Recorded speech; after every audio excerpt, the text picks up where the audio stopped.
Bitcoin maxis don't want you to know this. We are going to be talking about this. We are going to be addressing it. Welcome back to the channel, everyone. My name is Nick. For those that are new to the channel, hopefully by the end of this video, you do become a subscriber. If you're not already following me on all social media platforms, you guys need to follow me now. Go down in the description below and make sure that you guys are following me. And also join the free Discord. Over 6,000 members. There's a ton of free information, ton of great insights in there to make sure that you guys crush this cycle and take a ton of profits. Now, with that in mind, let's dive on in. Let's talk about a few things. Let's first address XRP. You know, I saw this post and it's from Chad Steingraber, and it says, still to this day, they'll say it's the banker's coin, then turn around and say no bank will use it. Which is it, people? Now, obviously this is from March. It's a little bit older, but it is funny because XRP was clowned on for so long. They would call it, why would you want to invest into XRP when there's connections back to these institutions? It defeats the purpose. Oh, they're trying to institutionalize this space. Oh, it's controlled by these institutions. It's a banker's coin. Avoid it. Don't buy it. Buy Bitcoin instead. And it's so funny because even though they call it that, yeah, they still say like, oh, no bank will use it. No one's using XRP. No, it's so comical at this point, the arguments that are pushed around the space. Now, what about Bitcoin, right? Like, let's actually talk about Bitcoin. Let's address Bitcoin because Bitcoin has been around for quite some time. The use case potential around Bitcoin, it's kind of just like blown out of proportion. Store of value, like what is that? Like, let's be honest, 70%, Bitcoin loses 70% of its value every single bear market. So how is that a store of value? Does it bounce back? Sure. But for how long will it continue to make new highs? Because remember that diminished gains are a real thing. Why do you think that we have Bitcoin maxis constantly shilling Bitcoin? They need retail to buy their bags. They need retail to pump their bags. That's what Bitcoin is reliant upon, is people buying more Bitcoin. When we talk about utility assets like XRP, HBAR, QNT, things like that, that is reliant upon utility, real world utility that is being created and that exists on these networks. I hear the Bitcoin argument thrown around so often in this space, and it's typically by people that are Bitcoin maxis. I never see someone that's pro crypto talk heavily about how great Bitcoin is because they understand it. They understand that Bitcoin is old age technology. And let's just be honest, technology waits for no one. By the time that Bitcoin is usable, by the time that Bitcoin is actually, something of value that is slightly efficient, there's going to be so much better tech in this space. Now, talking about that, recently, the founder and CEO of MTech, which is utilizing Hedera for CBDCs, put out a great post. And it said, I might get some virtual tomatoes and eggs thrown at me for this, but here's the elephant in the room. Bitcoin is no longer about financial inclusion, and some in the broader crypto community seem to be moving away from that goal as well. I'm very frustrated about that. There were signs, but it's sad to witness the full flip happening right now. It's about time this becomes clear to everyone, so we can honestly acknowledge the inclusion gaps are still there. Number one, let's make sure crypto is safe and accessible to all. Number two, let's address the core needs of people: cheaper and real-time payments, cheap credit, convenience, savings, insurance, and wealth. The demands from the community are now focusing on driving the price of insert your coin here, and they want government and central banks to help, i.e. the US Gov should buy plus keep and never sell Bitcoin. Who benefits from that whole deal?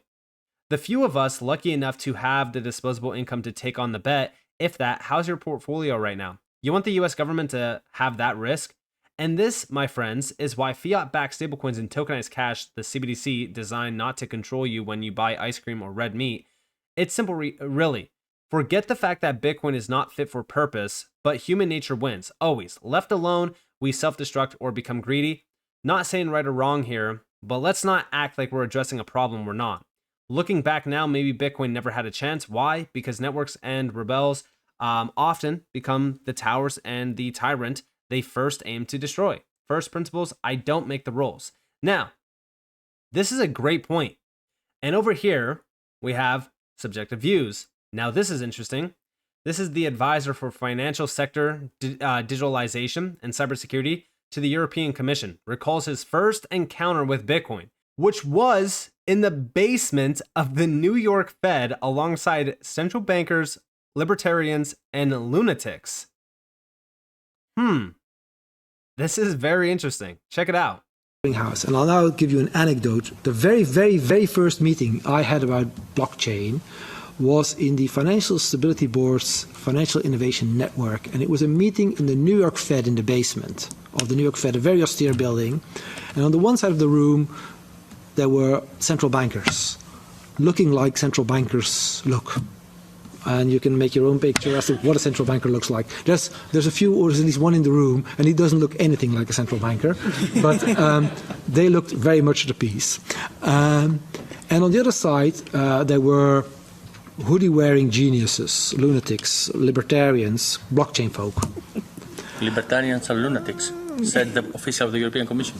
I'm not saying that the libertarians were lunatics. I said there were lunatics and libertarians. And they sort of said, well, we're developing this blockchain and Bitcoin and what have you, and this is the demonstration that there is absolutely no need for central banks.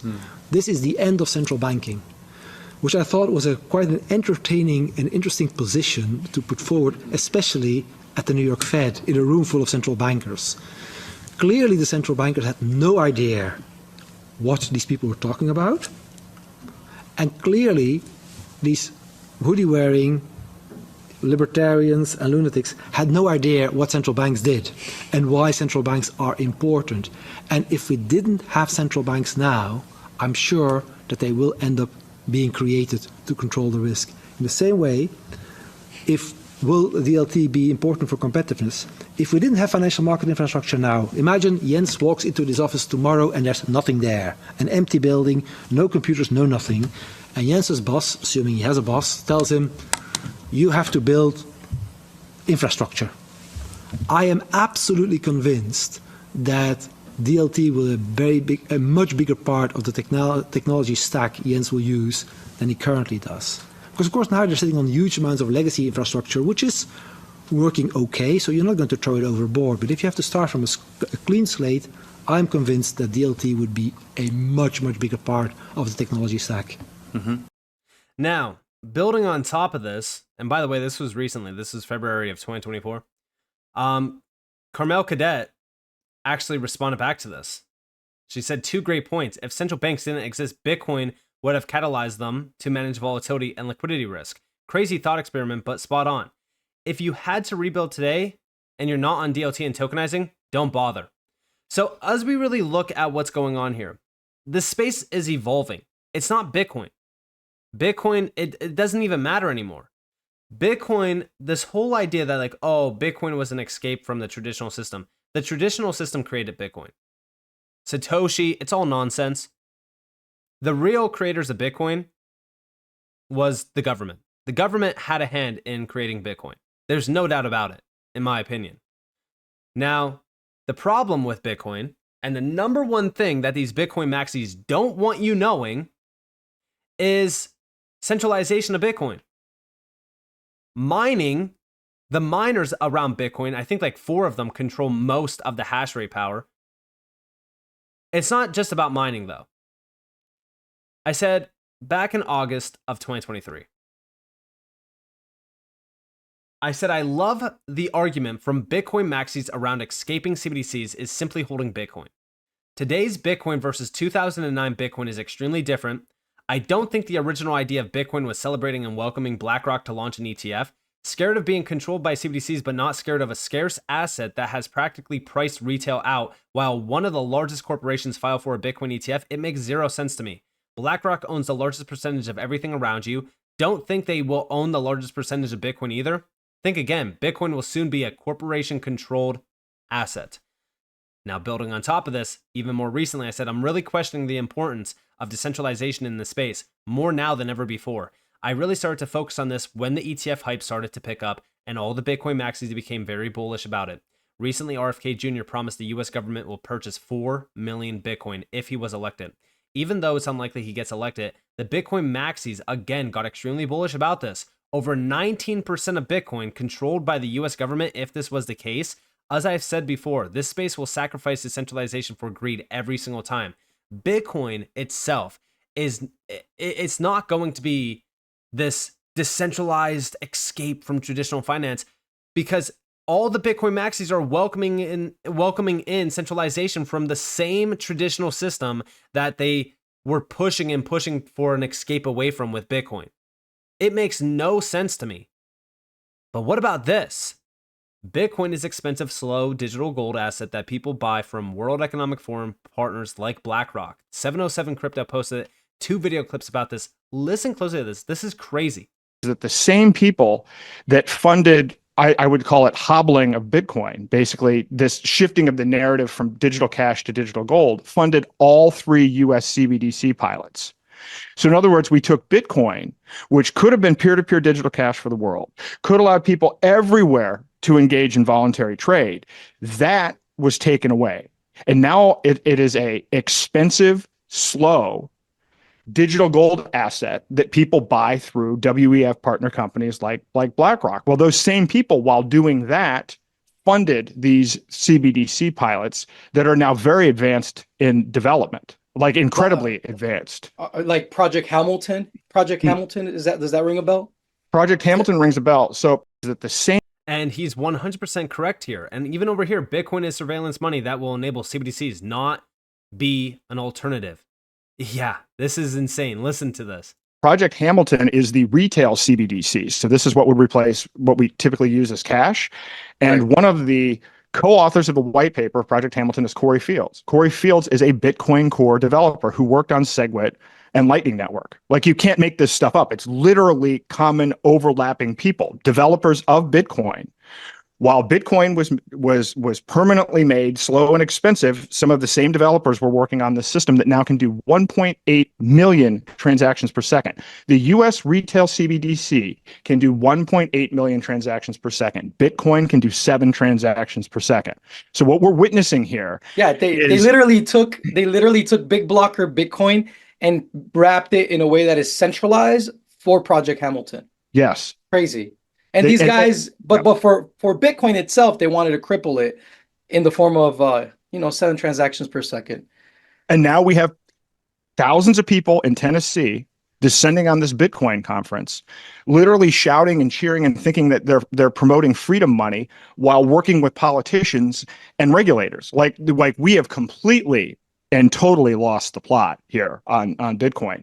And so this is the challenge. So the challenge is, if you started out and you were sick of the failure of central banks, and you were sick of all of the tyranny, and you were sick of the existing financial system, well, the group of people working on those alternatives has shrunk to almost nothing. And now you have people out there, hundreds of thousands of people, that are promoting something that they don't know what they're promoting. And that's the challenge, because how do you educate people? Because now people have $1.26 trillion worth of incentives to keep pumping their coin and to keep deluding themselves about the narrative that Bitcoin is freedom money. Bitcoin is surveillance money that is not an alternative to CBDCs. It will enable CBDCs. It's not an alternative to CBDCs. And the Bitcoin maxis don't want you hearing this at all. It's such an idiotic viewpoint to come into this space and think that Bitcoin is literally an escape away from the traditional system. The only reason why Bitcoin is the #1 project in the space is because it is a retail trap. They want you buying and holding Bitcoin. It's a test currency. We will witness Bitcoin flipped, Bitcoin almost essentially become useless and worthless in this space.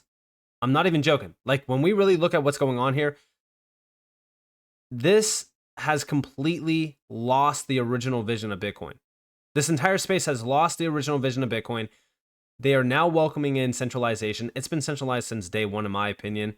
I think that as we really look at what's going on, Bitcoin is becoming fully centralized, and it's because those that are pushing the Bitcoin narrative are helping it become centralized. It's crazy to me. So as we really look at what's going on here, Bitcoin is one of the biggest distractions away from what's actually valuable in the space and what you should be looking into. It's not about Bitcoin. Look into altcoins. Look into altcoins that have real world utility. And that is the goal. That's the target. So with that being said, I hope you guys enjoyed this video. If you guys did, definitely leave a like, subscribe, turn notifications on because more free content. You guys are more than welcome to follow me on Twitter and join the free Discord down description below. And with that being said, guys, it's been Nick. Thanks for watching. Peace out.